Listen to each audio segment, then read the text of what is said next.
영하 15도의 칼바람이 몰아치는 겨울밤, 두 사람의 그림자가 얼어붙은 강 위를 필사적으로 달리고 있었다. 여자는 헐떡이며 남자의 손을 놓지 않으려 애썼고 남자는 피 묻은 손으로 그녀를 끌어당겼다. 지원아, 절대 뒤돌아보지 마. 조금만 더. 뒤에서 들려오는 군견의 짖는 소리와 추격대의 고함 소리가 점점 가까워졌다. 탕, 탕, 탕.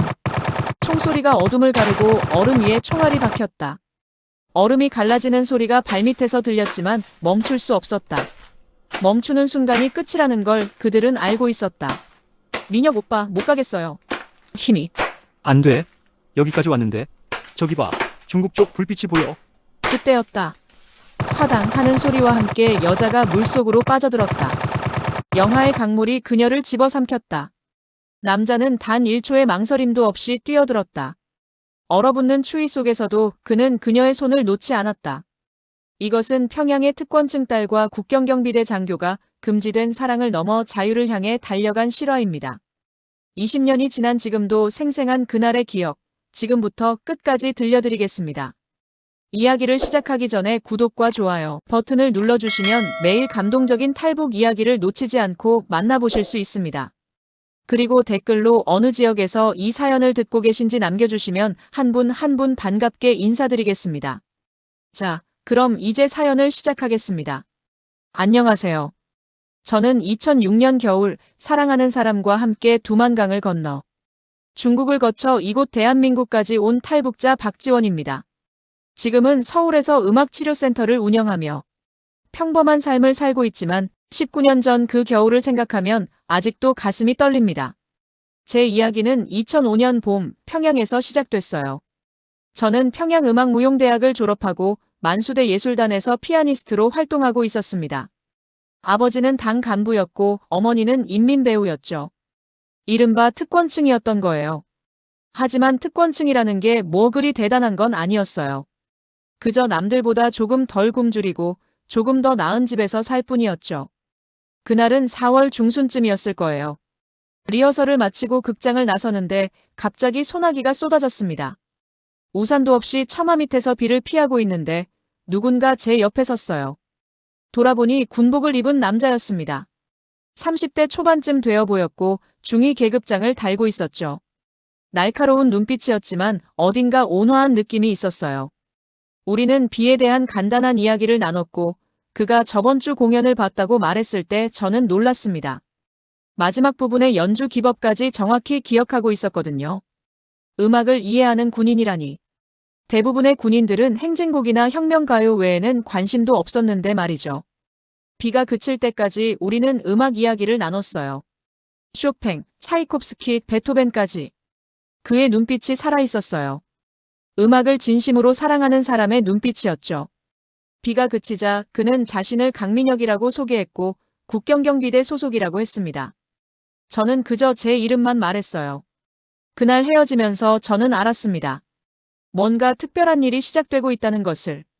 그 후로 민혁 씨는 한 달에 두세 번씩 평양에 올 때마다 공연장을 찾았어요. 공연이 끝나면 항상 밖에서 기다리고 있었죠. 처음엔 어색했지만 점점 그의 존재가 익숙해졌습니다. 아니, 익숙해진 게 아니라 필요해진 거였죠. 그가 오지 않는 날이면 왠지 모를 허전함이 밀려왔으니까요. 어느 날 그가 조심스럽게 저녁 식사를 제안했고 저는 큰 고민 없이 받아들였어요. 우리는 평양의 한 식당에 갔습니다. 특권층만 갈 수 있는 곳이었는데 놀랍게도 민혁 씨는 자연스럽게 자리를 잡았어요. 나중에 알고 보니 그의 아버지가 예전에 군 고위 간부였다고 하더군요. 식사를 하며 우리는 서로에 대해 더 알아갔어요. 그가 함경북도 출신이라는 것, 명문 김일성 군사종합대학을 나왔다는 것, 그리고 5년째 국경경비대에서 복무하고 있다는 것. 그가 국경경비의 힘든 점을 말할 때 표정이 어두워지는 걸 봤어요. 특히 탈북하려는 사람들을 막을 때가 가장 힘들다고 했습니다. 그들도 그저 살고 싶은 거라고 자신이 뭘 하고 있는 건지 모르겠다고 했죠. 그 순간 저는 느꼈어요. 이 사람은 다른 군인들과 달랐습니다. 명령만 따르는 기계가 아니라 생각하고 고민하는 인간이었죠. 체제에 대한 의문을 품고 있는 사람이었어요. 여름이 되자 우리의 만남은 더 잦아졌어요. 민혁 씨는 휴가 때마다 평양에 왔고 우리는 대동강변을 걷거나 모란봉에 올랐습니다. 그와 함께 있으면 시간이 너무 빨리 갔어요. 세상에 우리 둘만 있는 것 같은 착각이 들었죠. 어느 무더운 여름날, 우리는 모란봉 정자에 앉아 있었어요. 저녁 노을이 평양 시내를 붉게 물들이고 있었습니다. 민혁 씨가 갑자기 제 이름을 불렀어요. 평소와 다른 목소리였죠. 그리고 말했습니다. 자신이 저를 사랑한다고. 심장이 멈추는 것 같았어요. 저도 같은 마음이었거든요. 어느새 그는 제 삶의 전부가 되어 있었으니까요. 저도 사랑한다고 말했습니다. 그가 제 손을 잡았어요.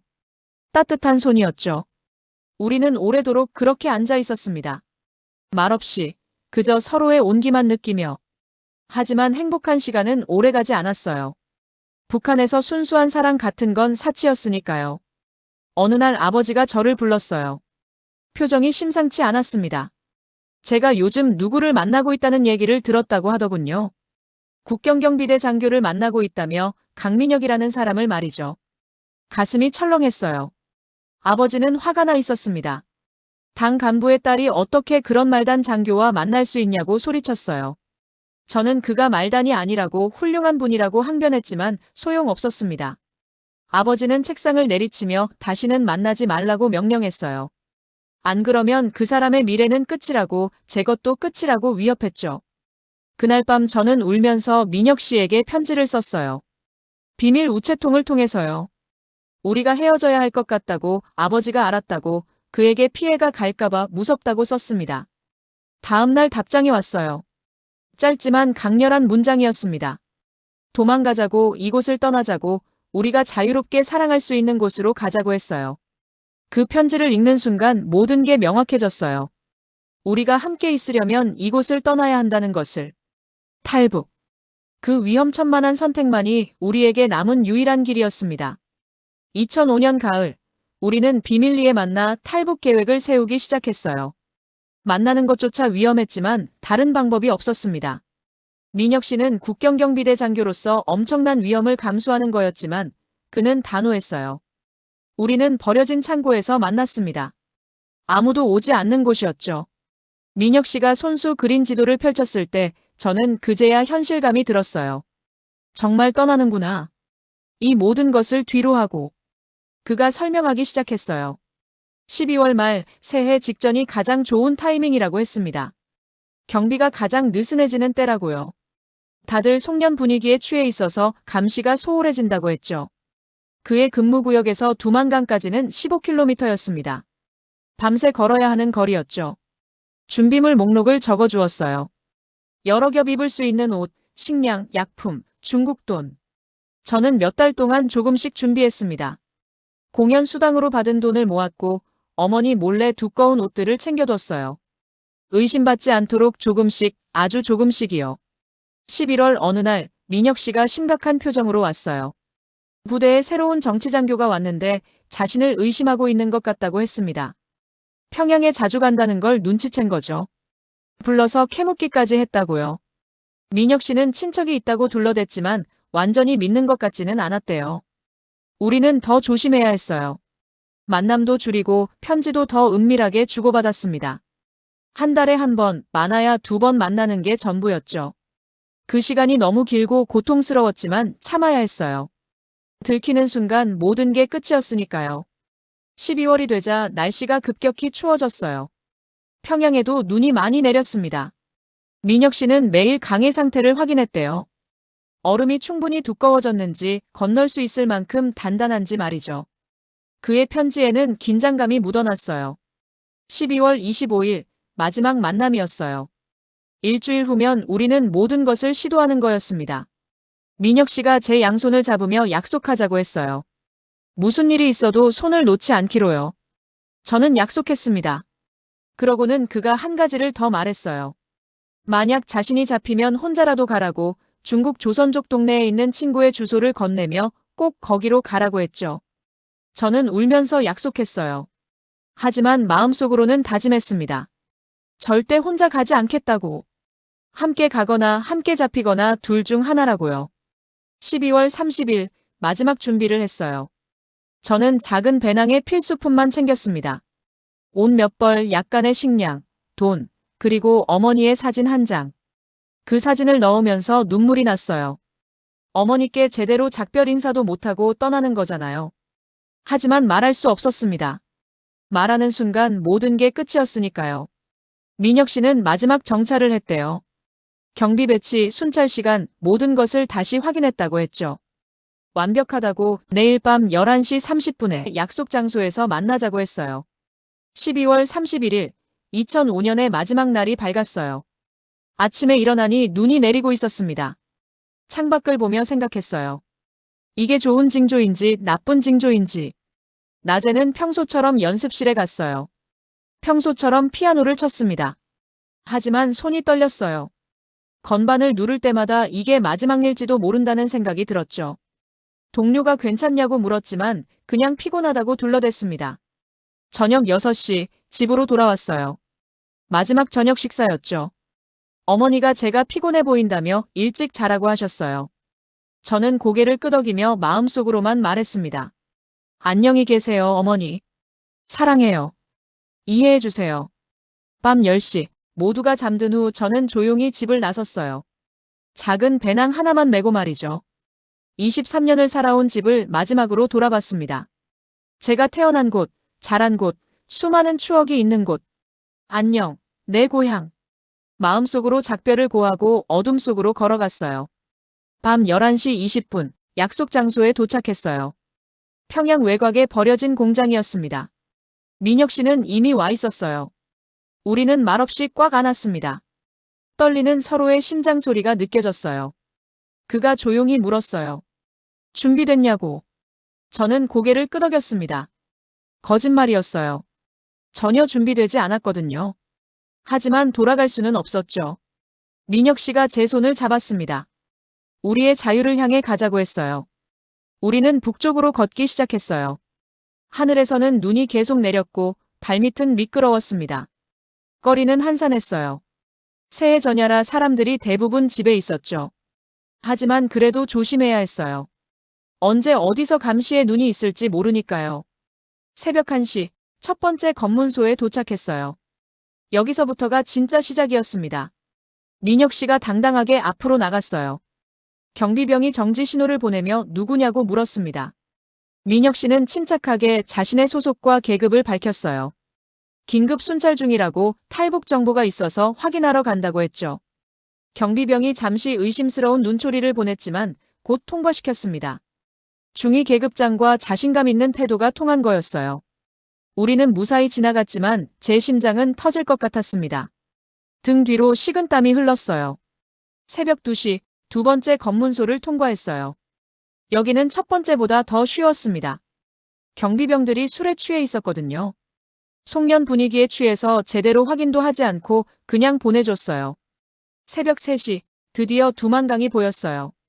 어둠 속에서도 얼어붙은 강이 희미하게 빛났습니다. 저기만 건너면 중국이었어요. 그리고 중국에서 남쪽으로 내려가면 자유의 땅, 대한민국이었죠. 민혁 씨가 제 손을 더 꽉 잡았어요. 저기가 보이냐고, 저기만 건너면 우리는 자유라고 했습니다. 저도 고개를 끄덕였어요. 하지만 그 순간이었습니다. 갑자기 서치라이트가 켜졌어요. 우리를 정확히 비췄죠. 그리고 확성기 소리가 들렸습니다. 거기 서라, 움직이지 마라, 손을 들어라. 들켰어요. 심장이 멈추는 것 같았습니다. 민혁 씨가 제 손을 더 세게 잡으며 말했어요. 뛰라고, 절대 멈추지 말라고. 우리는 강을 향해 뛰기 시작했어요. 뒤에서 총소리가 울렸습니다. 탕, 탕, 탕. 총알이 우리 옆을 스쳐 지나갔어요. 군견 짖는 소리가 점점 가까워졌습니다. 추격대가 풀려난 거였어요. 강까지는 200m, 100m, 50m. 민혁 씨가 계속 저를 끌었어요. 넘어질 뻔할 때마다 그가 잡아줬습니다. 숨이 가빠서 더 이상 뛸 수 없을 것 같았지만 멈출 수 없었어요. 멈추는 순간이 끝이었으니까요. 드디어 강에 도착했어요. 얼어붙은 강 위에 첫 발을 디뎠습니다. 얼음이 단단했어요. 민혁 씨가 앞장섰고 저는 그의 뒤를 따랐습니다. 50m쯤 갔을 때였어요. 뒤에서 또 총소리가 들렸고 이번엔 더 가까웠습니다. 추격대가 강 위에 올라온 거였어요. 우리는 더 빨리 뛰었습니다. 하지만 얼음 위에서는 속도를 낼 수가 없었어요. 미끄러웠고 한 발 잘못 디디면 얼음이 깨질 것 같았거든요. 강 중간쯤 왔을 때 제 발이 미끄러졌어요. 넘어지면서 민혁 씨의 손을 놓칠 뻔했지만 그가 재빨리 저를 붙잡아줬습니다. 일어나라고, 조금만 더 가면 된다고 했어요. 그런데 그때였어요. 우리 앞에 얼음에 금이 가기 시작했습니다. 딱, 딱, 딱. 불길한 소리가 들렸어요. 얼음이 깨지고 있었던 거예요. 민혁 씨가 제 허리를 잡으며 뛰라고 외쳤습니다. 우리는 금이 간 얼음 위를 뛰었어요. 뒤에서는 추격대가, 앞에서는 깨지는 얼음이 우리를 위협했습니다. 그리고 마침내 그 순간이 왔어요. 콰당 하는 소리와 함께 제 발밑에 얼음이 무너졌습니다. 저는 그대로 물속으로 빠져들었어요. 영하의 물이었어요. 온몸이 얼어붙는 것 같았습니다. 숨을 쉴 수 없었어요. 물이 코와 입으로 들어왔습니다. 이대로 죽는구나 생각했어요. 자유를 코앞에 두고. 그런데 갑자기 누군가 제 팔을 잡았어요. 민혁 씨였습니다. 그가 물속으로 뛰어든 거였어요. 얼어붙은 물속에서도 그는 저를 놓지 않았습니다. 있는 힘을 다해 저를 끌어올렸어요. 우리는 깨진 얼음 사이를 헤엄쳐 단단한 얼음 위로 올라갔습니다. 옷이 다 젖어서 무거웠어요. 추위가 뼛속까지 파고들었습니다. 하지만 멈출 수 없었어요. 추격대가 바로 뒤에 있었으니까요. 민혁 씨가 절 일으켜 세웠어요. 강 건너편이 보였습니다. 중국이 눈앞이었어요. 우리는 마지막 힘을 다해 뛰었습니다. 젖은 옷이 얼어붙기 시작했어요. 움직일 때마다 옷이 뻣뻣하게 소리를 냈습니다. 드디어 강 건너편에 도착했어요. 중국 땅이었습니다. 우리는 그대로 눈 위에 쓰러졌어요. 숨을 헐떡이며 온몸이 떨리며. 뒤를 돌아보니 추격대가 강 중간에서 멈춰 서 있었어요. 더 이상 쫓아올 수 없었던 거죠. 국경선을 넘으면 국제 문제가 되니까요. 그들은 강 건너편에서 우리를 노려보고 있었지만 어쩔 수 없었습니다. 민혁 씨가 제 얼굴을 돌려 자신을 보게 했어요. 그리고 웃으며 말했습니다. 해냈다고, 우리가 해냈다고. 저도 울면서 웃었어요. 정말 해낸 거였습니다. 우리는 자유를 찾은 거였어요. 하지만 기쁨도 잠시, 저체온증이 찾아왔습니다. 온몸이 떨리기 시작했어요. 의식이 흐려졌습니다. 민혁 씨도 마찬가지였어요. 우리는 서로를 안고 눈 위에 쓰러졌습니다. 이대로 얼어 죽는 건가 생각했어요. 자유를 찾았는데 이대로 죽는 건가. 하지만 그때 누군가의 목소리가 들렸습니다. 중국어였어요. 눈을 조금 뜨니 손전등 불빛이 보였어요. 몇 명의 사람들이 우리를 둘러싸고 있었습니다. 조선족들이었어요. 그들은 우리를 급히 들것에 실었습니다. 그리고 어디론가 데려갔어요. 의식을 잃기 직전 민혁 씨의 손을 꽉 잡았습니다. 그리고 생각했어요. 살아야 한다고, 여기서 죽으면 안 된다고. 눈을 떴을 때 낯선 천장이 보였어요. 따뜻했습니다. 오랜만에 느끼는 온기였죠. 몸을 움직이려 하자 온몸이 쑤셨어요. 특히 다리가 심하게 아팠습니다. 고개를 돌리니 옆 침대에 민혁 씨가 누워 있었어요. 눈을 감고 있었지만 숨을 쉬고 있었습니다. 살아 있었어요. 안도감이 밀려왔습니다. 문이 열리고 중년 여성이 들어왔어요. 한국말로 물었습니다. 깨어났냐고, 어디 아픈 데는 없냐고. 조선족이었어요. 그녀는 자신을 김순이라고 소개했습니다. 탈북자들을 돕는 일을 한다고 했어요. 제가 여기가 어디냐고 물으니 중국 연변의 한 마을이라고 했습니다. 어젯밤 강가에서 우리를 발견했다고, 거의 얼어 죽을 뻔했다고 했어요. 다행히 저체온증 치료를 받아서 목숨을 건졌다고 했습니다. 민혁 씨도 괜찮냐고 물었어요. 순희 씨가 걱정 말라고, 내일이면 깨어날 거라고 했습니다. 다만 발가락 몇 개가 동상에 걸렸다고, 치료는 받았지만 후유증이 있을 수 있다고 했어요. 그날 하루 종일 잠만 잤습니다. 몸이 너무 지쳐 있었거든요. 가끔 깨어나서 민혁 씨를 확인했어요. 여전히 자고 있었지만 얼굴에 혈색이 돌기 시작했습니다. 다음 날 아침 민혁 씨가 깨어났어요. 눈을 뜨자마자 저를 찾았습니다. 제가 옆에 있다고 하자 안도하는 표정을 지었어요. 우리는 말없이 손을 잡았습니다. 살아있다는 것만으로도 감사했어요. 순희 씨가 들어와 앞으로의 계획을 설명했습니다. 여기서 일주일 정도 회복한 후 남쪽으로 내려가야 한다고 했어요. 중국 공안에 발각되면 북한으로 강제 송환되니까요. 몽골을 거쳐 태국으로 가는 루트가 가장 안전하다고 했습니다. 하지만 비용이 문제였어요.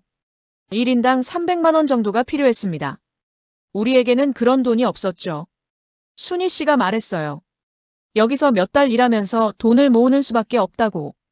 그렇게 우리는 연변에서 5개월을 보냈습니다. 민혁 씨는 식당에서 설거지를 했고 저는 식당 주방에서 일했어요. 불법 체류자였기 때문에 항상 조심해야 했습니다. 공안이 단속 나오면 숨어야 했고 밖에 나갈 때도 모자를 눌러 쓰고 고개를 숙이고 다녔어요. 힘들었지만 행복했습니다. 처음으로 우리는 자유로웠으니까요. 아무도 우리의 사랑을 막지 않았어요. 감시하는 사람도 신고하는 사람도 없었습니다. 평범하게 사랑할 수 있다는 게 이렇게 소중한 건지 그때 알았어요.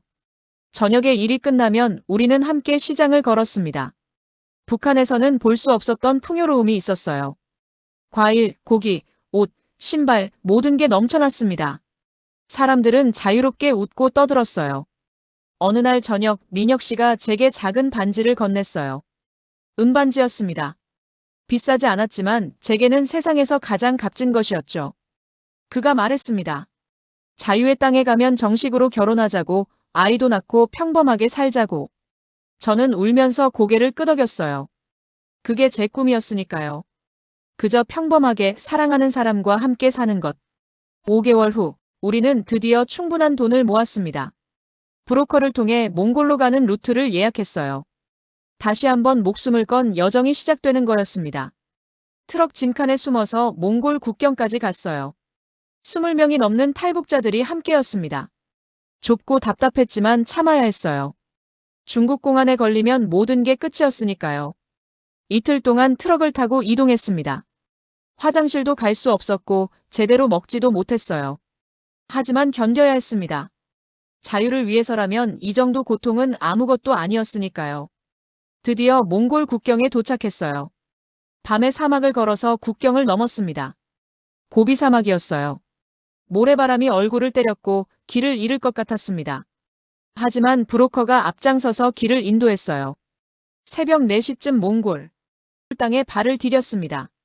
두 번째 국경을 넘은 거였어요. 민혁 씨가 저를 꽉 안았습니다. 이제 반쯤 왔다고 조금만 더 버티자고 했어요. 몽골에서는 한국 대사관으로 갔습니다. 난민 신청을 했어요. 한국 정부가 우리를 받아주었습니다. 그때 처음으로 안심했어요. 정말 자유를 찾은 거구나. 이제 북한으로 돌아가지 않아도 되는구나. 3개월 후 우리는 비행기를 탔습니다. 생전 처음 타보는 비행기였어요.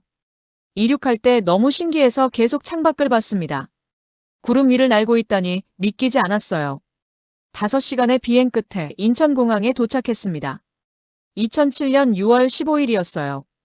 우리가 북한을 떠난 지 정확히 1년 6개월 만이었습니다. 공항을 나서니 서울의 풍경이 펼쳐졌어요.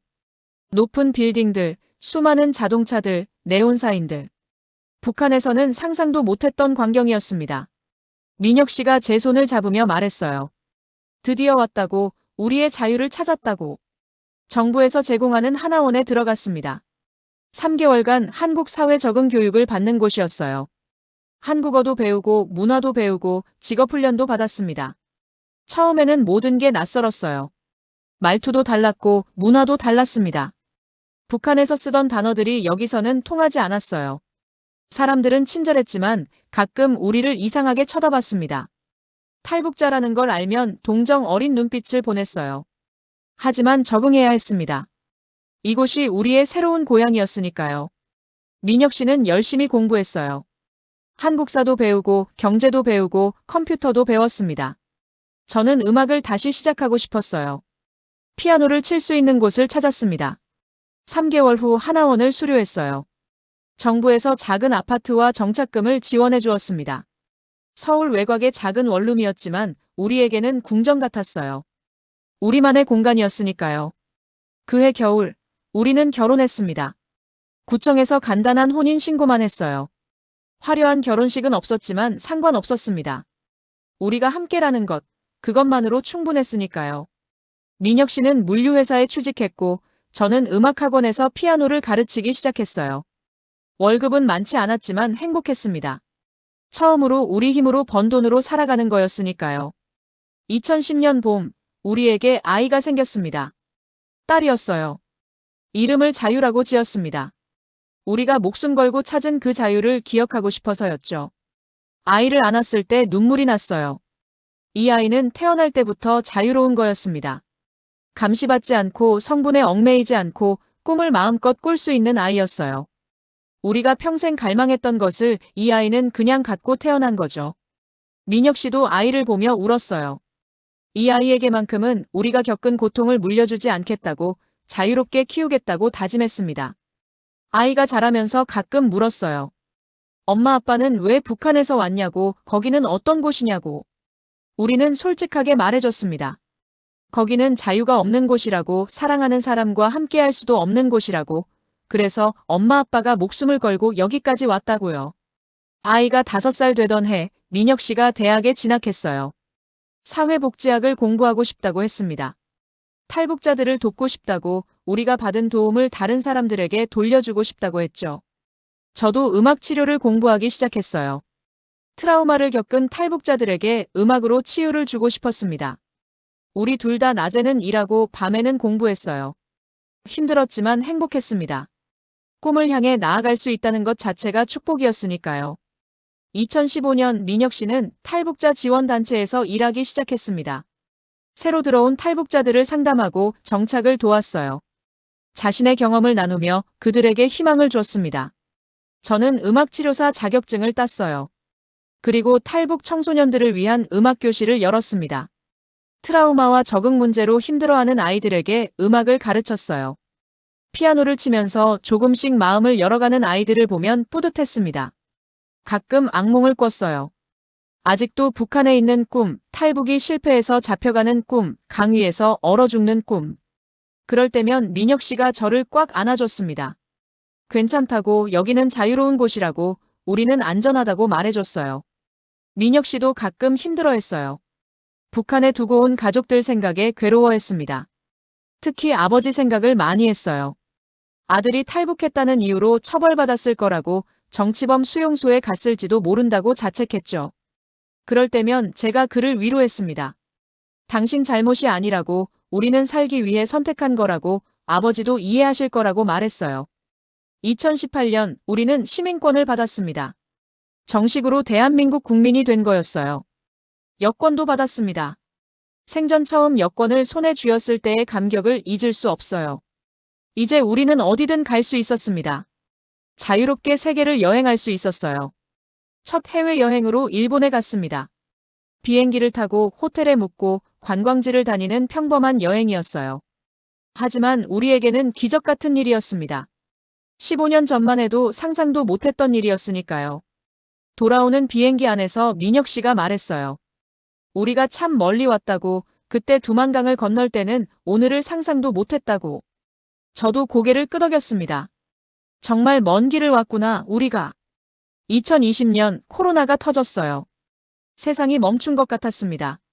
하지만 우리는 오히려 감사했어요. 가족과 함께 안전하게 집에 있을 수 있다는 것만으로도 축복이었으니까요. 북한에 있었다면 지금쯤 어떻게 됐을까 생각하니 아찔했습니다. 그 해에 둘째가 태어났어요. 아들이었습니다. 이름을 희망이라고 지었어요. 자유와 희망. 우리 아이들의 이름이었습니다. 2025년 현재 저는 52세가 됐습니다. 민혁 씨는 55세고요. 큰딸 자유는 15세, 아들 희망이는 5세가 됐어요. 지난 20년을 돌아보면 꿈만 같아요. 그때 그 겨울밤, 얼어붙은 강을 건넜던 우리가 지금 여기까지 온 거잖아요. 두 아이의 부모가 되고 안정된 직업을 갖고 평범하게 살아가고 있습니다. 민혁 씨는 지금 탈북자 지원단체의 부소장이 됐어요. 매년 수백 명의 탈북자들을 돕고 있습니다. 자신의 경험을 바탕으로 강연도 하고 책도 썼어요. 우리의 이야기를 담은 책이었습니다. 저는 음악치료센터를 운영하고 있어요. 탈북 청소년들뿐만 아니라 트라우마를 겪은 많은 사람들을 돕고 있습니다. 음악이 사람을 치유할 수 있다는 걸 매일 확인하고 있어요. 큰딸 자유는 피아니스트를 꿈꾸고 있어요. 제 영향을 받았죠. 콩쿠르에도 나가고 연주회도 합니다. 자유롭게 꿈을 펼치는 딸을 보면 가슴이 벅차올라요. 북한에서는 상상도 못했던 일이니까요. 작은 아들 희망이는 축구를 좋아해요. 매주 주말이면 유소년 축구팀에서 뛰어놉니다. 땀 흘리며 공을 차는 아들을 보면 웃음이 나요. 이게 평범한 삶이구나. 우리가 그토록 원했던 게 이런 거였구나. 가끔 아이들이 물어요.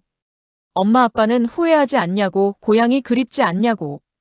우리는 대답합니다. 후회는 없다고, 다시 태어나도 같은 선택을 할 거라고. 물론 고향은 그립다고, 가족들도 보고 싶다고 하지만 여기서의 자유가 더 소중하다고 말해줍니다. 북한에 두고 온 가족들 생각을 안 하는 건 아니에요. 특히 제 어머니 생각을 많이 합니다. 어떻게 지내시는지, 건강하신지, 저를 원망하시는지. 민혁 씨도 아버지 생각에 가끔 눈물을 흘려요. 하지만 우리는 알아요. 돌아갈 수 없다는 것을, 그리고 돌아가서도 안 된다는 것을. 대신 우리는 다른 탈북자들을 돕습니다. 우리가 받은 도움을 다른 사람들에게 돌려주는 거죠. 새로 온 탈북자들을 만날 때마다 우리의 이야기를 들려줘요. 힘들어도 견디라고, 시간이 지나면 적응된다고, 자유는 그 모든 고통을 감내할 만한 가치가 있다고 말해줍니다. 가끔 한강을 걸어요. 민혁 씨와 손을 잡고 말이죠. 강물을 보면 그날 밤이 생각납니다. 두만강에 얼어붙은 물, 깨지는 얼음, 영하의 강물 속으로 빠져들던 그 순간. 하지만 이제는 두렵지 않아요. 그 모든 것을 이겨냈으니까요. 민혁 씨가 가끔 말해요. 그때 당신을 만난 게 인생 최고의 행운이었다고.